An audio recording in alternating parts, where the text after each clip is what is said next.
right, what is your way of adding some pizzazz into your life? Some people try new hobbies like different forms of exercise, crafting, or learning an instrument. Some people try traveling. Some people, they might try to make a little money on the side. A friend says to you, hey, I have a great way for you to make a little bit of income. All you have to do is sell knives to everybody that you know. You'll make great money. But then you're stuck with a bunch of knives because you've run out of people to sell to, and you're like, oh, doo-doo cheeks, what am I gonna do with all these knives? But your friend says, nothing to worry about, just get those friends to sell those knives for you. So you convince your friends to sell those knives for you, and then they end up with the surplus of a bunch of knives, and then they have their friends sell the knives for them, and then through the chain of it, they get commission based off their friends who sell the knives, and then you get the commission based off your friends who sell the knives, and then you have to pay that commission back to the thing is, most people get nervous about trying new things. One day, you're just trying a new cheeseburger, and then the next day, you're $20,000 in debt from buying all these knives that your friend told you would make you rich. My parents, they were very adamant about me trying new things when I was younger to get a broader view of the world. They put me in baseball. They put me in basketball.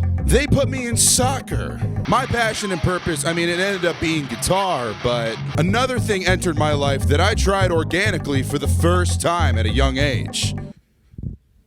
Video games. The thing is, as people get older, they get afraid to leave their comfort zone. It's understandable. We're creatures of habit. Why try something new when I already know that I like the specific subset of things? This mentality, it's found a way to transfer over into my gaming habits as well. When I find time to pick up a new game, it's normally a franchise or a title that I've already played a million times over. Pokemon, Star Wars, Mario, Pepsi Man. Here's a corn-born pro-life liver tip.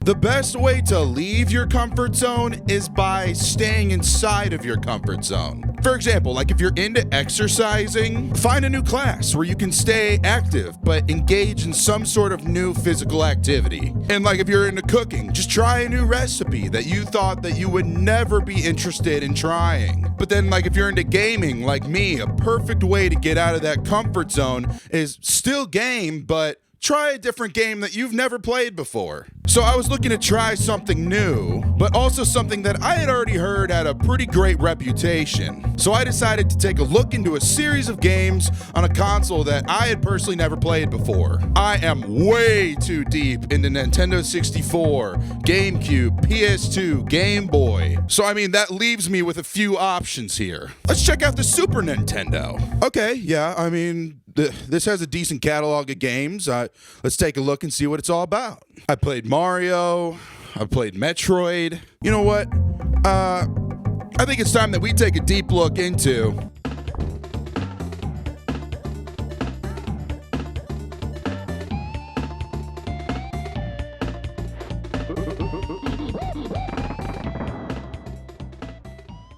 Donkey Kong Country. It's a side-scrolling platform game that was developed by Rare, but it was released by Nintendo in 1994 for the Super Nintendo Entertainment System. Rare, they're known for releasing games like Battletoads, Banjo-Kazooie, GoldenEye, Conker's Bad Fur Day, Killer Instinct, and Sea of Thieves. At the time, side-scrolling platform games, they were all the rage, with characters like Mario and Sonic being some of the most popular game characters at the time. Nintendo, they decided to expand their catalog with something similar, but also by introducing new mechanics, new music, a new atmosphere, and more. Throughout the life of Donkey Kong, he had only been a side character for Nintendo, only being shown in those classic arcade titles that they ended up finding their way being ported to the NES, or Donkey Kong was a playable character in Super Mario Kart. In the original Donkey Kong games, you don't play as Donkey Kong. You play as Jumpman, who was later discovered to be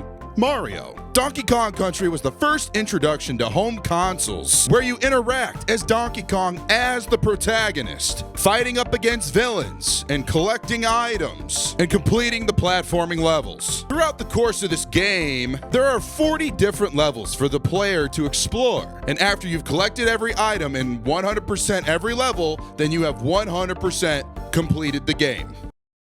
Donkey Kong told Diddy Kong to protect the bananas. Evil lizards called the Kremlings put Diddy in a barrel to steal the banana. Donkey Kong frees Diddy out of the barrel to go retrieve the banana. That's it. Rare and Nintendo, they did here what they do best. They created an enticing experience that didn't need a soap opera's worth of storytelling and world building to explain what was going on with the characters. It's interesting to me that Donkey Kong Country, it leaves the same impression on me as like a modern AAA game, when it has not even a speck of the complexities that a modern AAA game has to offer in their intricately deep storylines. This raises the question of, do we like to be told what's going on in a game, or do we just like to experience what's going on in a game? I do love games that have extremely rich storytelling and allow people to connect with a character on a human level. This type of writing is eventually what made video games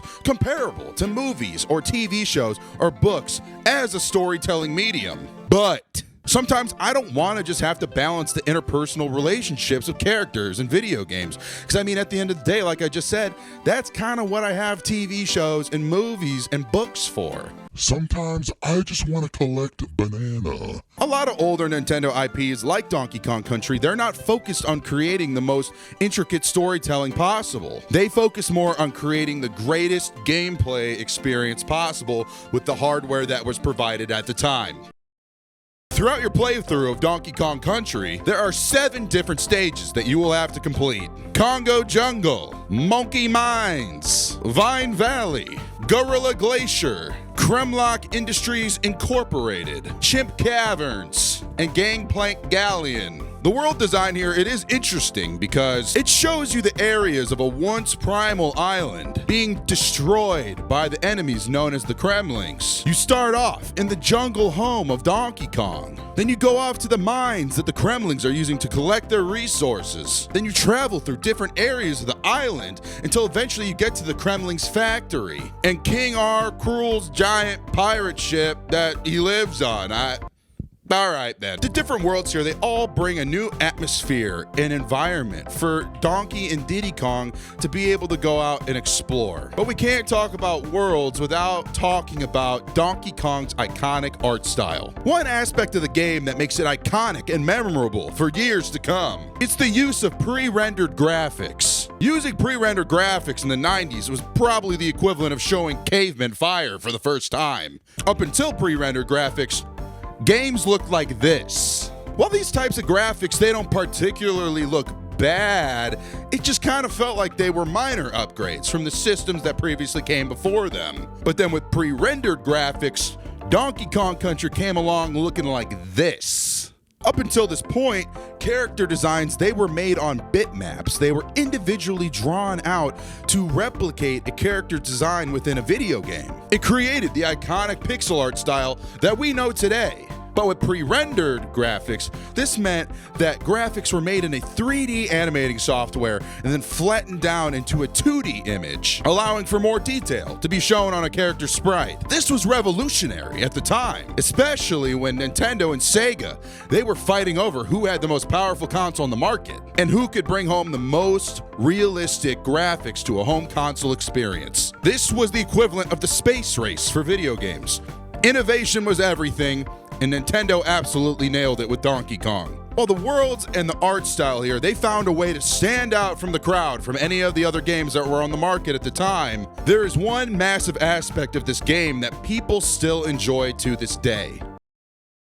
You just can't talk about Donkey Kong Country without talking about its music and its soundtrack. The music in Donkey Kong Country, it's arguably the most iconic and memorable experience and art style portion of this game. The soundtrack here, it was created by David Wise, who was Rare's main sound developer from 1985 to 2009. The beauty of this soundtrack is the fact that Rare really understood the atmosphere and the ambiance of the levels that they were trying to deliver throughout this game, utilizing the sounds of 1940s swing jazz. David Weiss, he really picked up a synthesizer keyboard here and said, yeah, look, I know Tarzan, it's not about to come out for 5 years, but I'm about to do laps around its soundtrack. The Donkey Kong soundtrack, it makes up a ginormous portion of what makes this game so dope. For the sake of time, I'm going to focus on 3 of the tracks from the game and how they truly captured the vision and the energy that this game was bringing to the table. For the sake of appealing to the gods of copyright, feel free to open those songs up and take a listen as we go through what makes these 3 songs so iconic. This track, it begins with a normal 8-bit sounding synthesizer playing as the main melody. As it plays, Cranky Kong, he's turning the handle of an old phonograph, indicating that this is supposed to sound old in the context of all video game soundtracks. Then Donkey Kong, he drops in. He commits elder abuse with a boombox. And then he starts hitting a little boogie where Cranky Kong used to stand. This is his world now. The track, it picks up with the same melody, but it has backing drums and synths and just like a more overall upbeat feel to it. This track here, it's really relevant to the music that was around at the time, replicating musical styles that were popular at the time of this game's release. The drums in the background, they have sort of a tribal feel to them in a sense, but they also got that boom bat feel rhythm to them. It was representing a lot of the hip hop music and pop music at the time. The melody here, it's simple, but it's memorable. If you had Will Smith spit some bars over this song in the 1990s, it would probably be the most popular song of the decade. The track overall, it sets the tone for what this game is gonna be about, ushering out the old and bringing in the new. DK Island Swing, it starts off with sounds like to be some beating bongos. The use of ambient sounds like bugs and birds. They sit over the top of the drums as they rumble. As the drums continue, another drum line kicks in on top of it to give even more of a tribal, rhythmic feel to the soundtrack. But then some hi-hats kick in. They start kicking in, indicating that some swing is about to begin. But when the hi-hats kick in, so does a stand-up bass line. And also some rhythmic chords. This is gonna lead up to something big. And then once that buildup is complete, only drums and bass remain. The bass line, it kicks into this smooth walk that feels like it would only be lingering inside of a smoke-filled jazz club. The keys in the background, they start moving around. And then eventually, a solo and the main melody line begins. As the main melody and the solo plays, eventually some horns kick in. And that's the only kind of sound that you would find on the streets of New Orleans. After the swing time kind of concludes, a drum fill, it kicks in. The song, it shifts into a sadder feel. The track ends just on an ambient note by using heavy percussion and synthesized xylophones. Honestly, when I was listening to this track just kind of felt like it'd be like a whole new genre in itself, as it incorporated that bongo jungle aspect to it, while also using a lot of the instrumentation of swing jazz. I mean, it's incredible. This track is one of the greats off this soundtrack, and it's extremely memorable. And it helps shape the atmosphere for new players coming into play to just understand the energy that Rare was trying to bring to the table with Donkey Kong Country. I'm not even going to break down the musicality of this song. This song is about vibes, and vibes alone. This song makes you feel like you're just floating in a warm bowl of milk, just using a cookie as a raft, and dissolving any care in the world that may be lingering over you. This song makes you feel like you're traversing through outer space, wondering what the next planet you're going to encounter with will be like. I couldn't even imagine being a kid in the mid-1990s and only playing games like Super Mario World, still hearing that cool 16-bit soundtrack, but then entering in to a water level in Donkey Kong Country. This song is a portal to another dimension, allowing you to communicate with aliens and become an interdimensional being. These 3 songs are really a perfect example of how to create atmosphere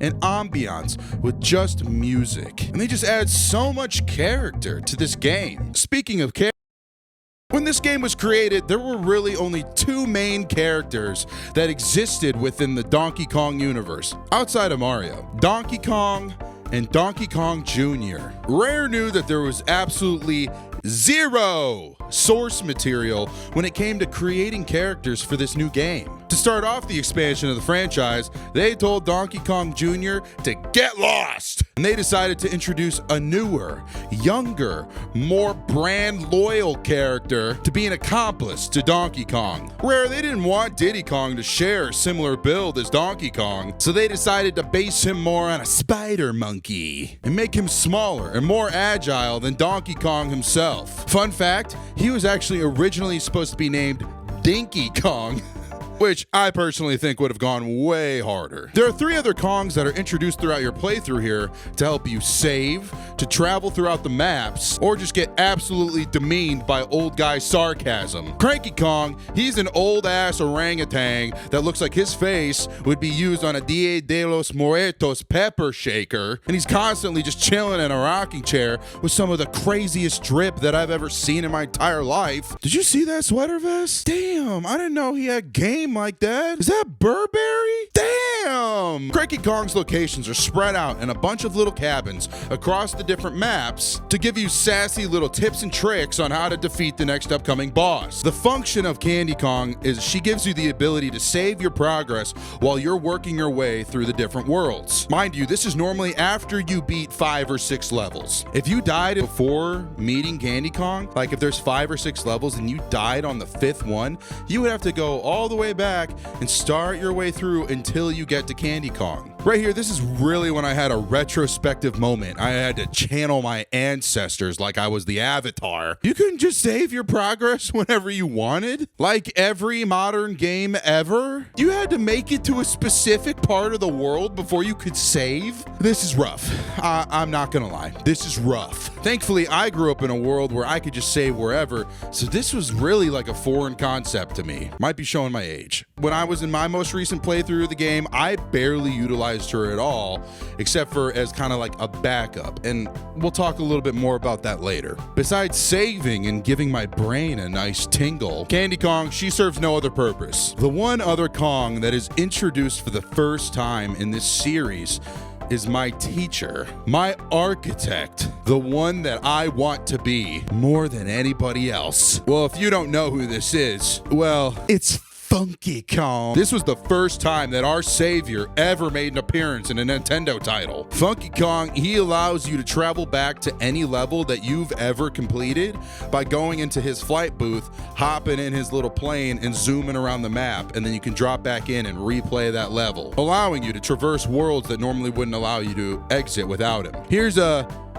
Cornborn Pro Gamer tip. If you're starting to lose lives super quick on one of those harder levels that we're gonna talk about later, what you can do is hop into Funky Kong's little plane, fly back to one of the earlier levels that are just extremely god tier easy because they're trying to like get you better at the game, and then you go and you pick up the KONG laters, which we'll talk about later, and then that gives you an extra life. So just keep doing that over and over again and just lift up those lives. These are all the new Kongs that are introduced in this franchise, all of them in this one game. And outside of the main characters, there's also a wide selection of bosses that you get to fight at the end of every world. These bosses are Very Naughty, Master Necky, Queen Bee, Really Naughty, Dumb Drum, Master Necky Sr., and King Rule. Honestly, the greatest part about these bosses to me is kind of going back to what I said earlier. Rare had zero source material about what would go up against Diddy and Donkey Kong. Donkey Kong, up until this point, he was the final boss. So what would even make sense in the world of Donkey Kong? Obviously, a giant evil oil drum or a bunk-ass looking big-ass rat. And after you beat the bosses, well, Nintendo, they had absolutely no shame when it came to just brand promotion in this game, because you get a big-ass Nintendo-branded banana. These characters, they all bring interesting developments into the new world of Donkey Kong that Rare has created here, and they help build the new atmosphere and world for characters to enjoy and to become invested in.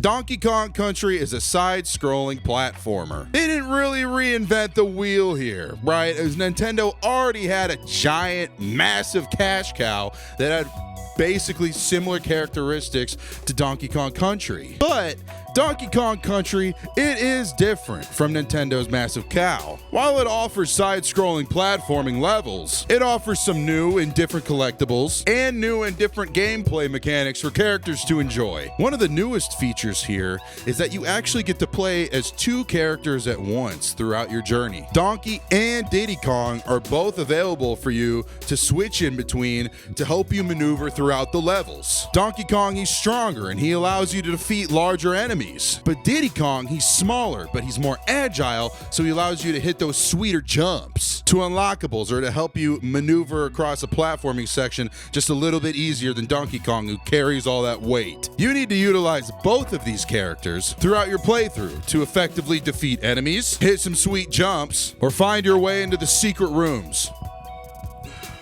In the side-scrolling levels, there are some that aren't just strictly about reaching point A to point B. There are levels that offer a variety of different ways to traverse the obstacles to overcome. One major introduction to this game is the shooting cannons. You jump into the cannons and they will either be stagnant, move up and down, or spin in circles. Shout out to Snow Barrel Blast for being one of the hardest levels in the game. You have to jump into the barrels and then they start spinning around literally at the speed of light, and you have to time it perfectly to be able to shoot out and launch into another barrel that's also spinning around at the speed of light. Absolute skill issue on my part, but it's insanely tough. The barrel levels, they do add a lot of variety and exciting movement opportunities to players as they work their way through the levels. Another level style that's introduced in this game is the red light, green light mechanic. You have to run through the levels and then you tap on the green light and switch it to red light to make the characters fall asleep. And as they're asleep, you have to haul your monkey cheeks across the level before they wake up. It's incredibly difficult, but it is a fun new way that they have the ability to switch it up a little bit just from the normal side-scrolling platforming. There are also interesting collectibles that players can find while going throughout their playthrough of a level. Players can collect the letters K, O, N, G throughout the playthrough, which that will reward them with an extra life. Also, just a quick sidebar about running out of lives. The game over screen in this game is just really unsettling to me. Like, I don't know why. There's something about looking at those characters that close up to you and they're all beat up and like they're super close. And there's just something about it that's really unsettling in my stomach to me. Ew. Anyway, some other collectibles that you can get here are the golden statues of animals that you can utilize throughout your playthrough. For example, you can go and collect the different golden ostrich statues that once you get 3 of them, it takes you into a hidden level and you can fly around and try to collect as many bananas as possible. And after you collect 100 bananas, it gives you 1 life. So in that level, you have the opportunity to get like 4 or 5 extra lives if you fly it right. Speaking of animal characters, being able to ride on those animals is honestly a super fun gameplay mechanic that got added into this game. You can ride like a rhino or a frog throughout the different levels to make traversal easier or helping you take down enemies. Something that can't go untouched without talking about Donkey Kong Country is the underwater levels in this game. To break up the linearity of jumping over beavers and throwing barrels, these levels, they honestly kind of felt like a much needed therapy session in the middle of what was otherwise tough and very reactionary levels. The water levels, they place you inside of a coral reef and you swim your way through the caverns, avoiding enemies and collecting bananas and the other normal collectibles that would be found in a normal level. As true gamers would know, nailing a swimming or an underwater section of a game is almost impossible. Water levels, they can disrupt pacing, design limitations that can make it feel a little lackluster, and also like nailing the physics of character movement underwater can really hinder the ability to feel immersed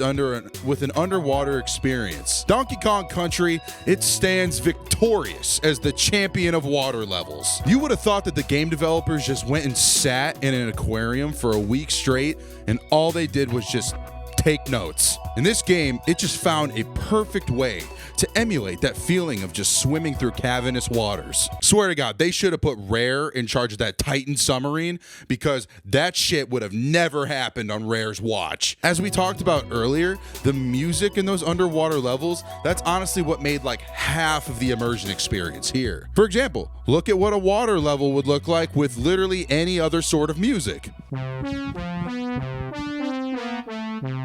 The water levels, they were a much welcome change of pace from the normal ducking and dodging and jumping of the other levels in the Donkey Kong Country game. There's also the most cursed and unforgiving levels of this entire game. The cart levels. When you're just absolutely racing through the mines, these levels can piss you off to the extreme. Talk about unforgiving. Holy shit, these levels do not care about how good you may think that you are. You have to jump over tipped mine carts or other of the Kremlings that are coming through on their carts, or a piece of a broken track where you come down and you have to jump up on another one.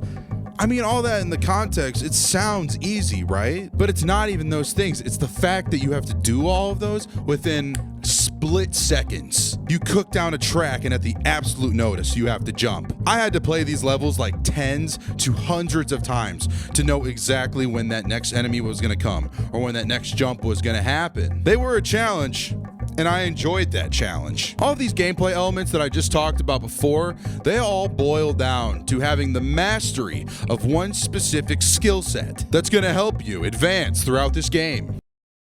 This game is all about timing. You have to master timing to jump over enemies and land on them. You have to master timing for when the barrels are spinning around and you have to shoot yourself out. You have to master timing to make sure that the drool that's coming out of your mouth doesn't hit the floor when you're just absolutely goggling over Candy Kong. This game is all about reaction time. If you are even a millisecond off when you click that button to jump over an enemy, boom, Donkey Kong is dead. If you are even a millisecond off when that barrel is spinning around and you have to shoot yourself out, boom, Diddy Kong is dead. When Cornborn becomes president, what I'm going to do is I'm going to revoke any test that Air Force pilots need to take to be able to fly jets, and I'm just going to slap them down in front of a Super Nintendo Entertainment System with a copy of Donkey Kong Country in it and say, run this whole game without dying once. Or even getting pulled over for a DUI. I'm gonna give cops an emulator, and I'm gonna let them just give it to someone who they suspect to be drunk and say, finish one level without dying. Because the type of reaction time that you need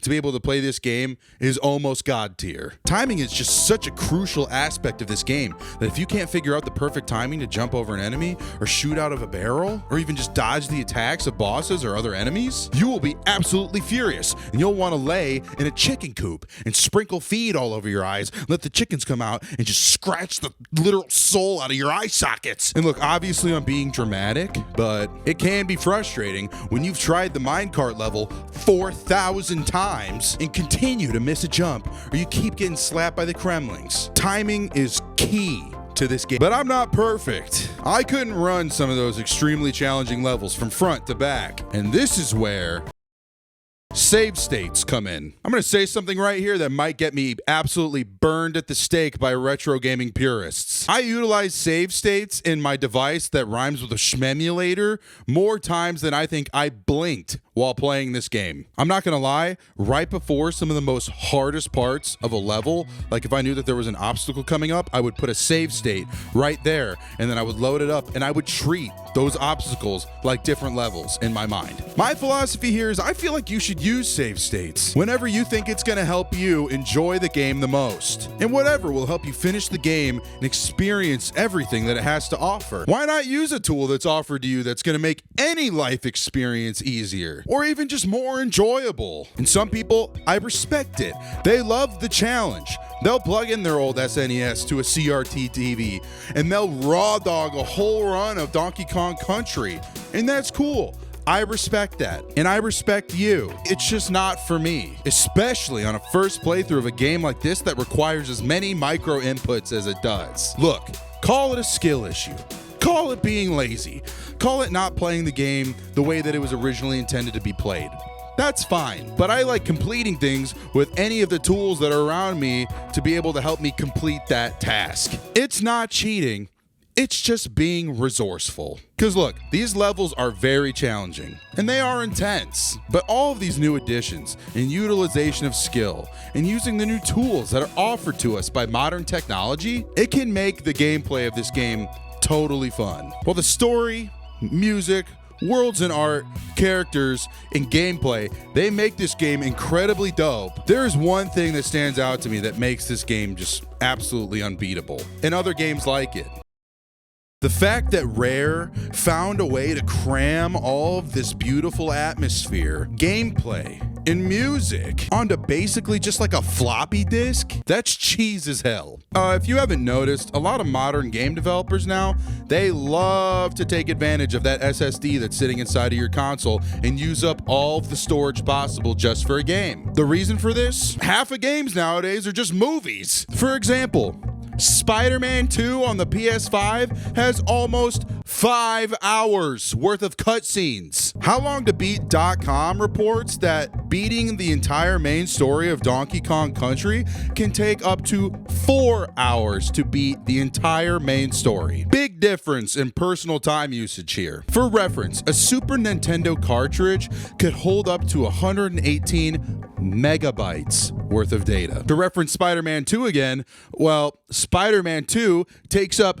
98 gigabytes worth of data on a PlayStation. And hey, I'll cut Spider-Man some slack because that's on the low end. Do not misinterpret me here. I absolutely adore Spider-Man 1 and 2 for the PlayStation 5. And I would even be willing to make a video about those games if y'all wanted to hear me yap about that. But with the context of era-based computing limitations from the developers and even the storage limitations of the Super Nintendo, this just shows that you don't need to cram a game full of pointless cutscenes or DLC to add the overall greatest value that you can add to a video game, which is just playing a great game with great content. Sometimes I don't want to unlock every single item on a skill tree, do like 40 hours worth of side missions, or like another 20 hours worth of DLC. Sometimes I just want to be a monkey and chase after bananas. Look, in the context of small or large games, both of them have their place. And I had an absolute blast platinuming Spider-Man 2 for the PlayStation 5. But damn, sometimes that shit is exhausting. Would you rather climb Mount Everest or climb 15 smaller mountains in different locations across the world to experience their atmospheres and their ambiance and their overall look? These older games, they're great because you can pick them up for literally the same amount of time as like half of a full-time working shift and finish the game and feel satisfied with your work and completing it. Sometimes these newer games, they can just cause fatigue with all of the side missions and the skill trees and all the different collectibles, and sometimes it's too much. Donkey Kong Country, it does a fantastic job of just getting straight to the point. Play the game, beat a level, progress. And while yes, there does feel like there is a lot of repetition to this game, right? Jumping, dodging, collecting. In the overall context, it really doesn't even feel repetitive. The different maps, the music, the atmosphere, the variabilities of levels and level objectives all make the repetition feel less tedious. Straightforwardness of this game, the digestibility of it, the absolute revolutionary technological advancements that they use to make this game, and just the overall combined content that I just talked about earlier, that's what makes this game so dope. What do you think about Donkey Kong Country? What's your favorite song from the soundtrack? Have you ever fallen for a pyramid scheme because your friend told you it would make you rich? Let me know in the comments. And as always, this channel was made to promote my band, so go check out the link in my Instagram bio and take a listen to our debut unreleased album. Thanks for stopping by. Appreciate you being here. Cornborn. All right, just a little end of the video. Yeah, look at all this dog hair. Little end of the video shout out. Thank you everybody so much again for being here. I'm having a lot of fun doing this. Been playing a lot of different games. Set a lot of goals for what I want to do for 2025. I have a pretty good list set out of games that I'm going to be playing and covering. This next game that I'm about to be playing is one of my favorites of all time. Like, hands down, banger, cheese. So I'm excited to share that with you guys. It'll be fun. It'll be exciting. Thank you again to everybody so much for being here. Last video when I posted, we were like a little under 3,600 subs, and now we're pushing 4,200. So growth is good. People are liking what's going on. I'm liking that you're here. I'm liking that I'm here. As always, I'll try to get back to you and respond to your comments. The year's starting to ramp up, you know, as the holidays are over. So I'll try my best to be on top of that. But I'm very thankful that you guys are here. This is great. I'm just thrilled. This is sick. I'm having a lot of fun. So I hope you guys are too. If you're at this point of the video, I'm talking about you, the real ones. Fired up a Discord. Go check out the Discord. Jump in there real quick. Go see what it's all about. See what we're all about. Come hang out. Come talk games. It's fun. Living the dream. So, yeah, Cornborn, I'm going to send it right back to you. Signing out.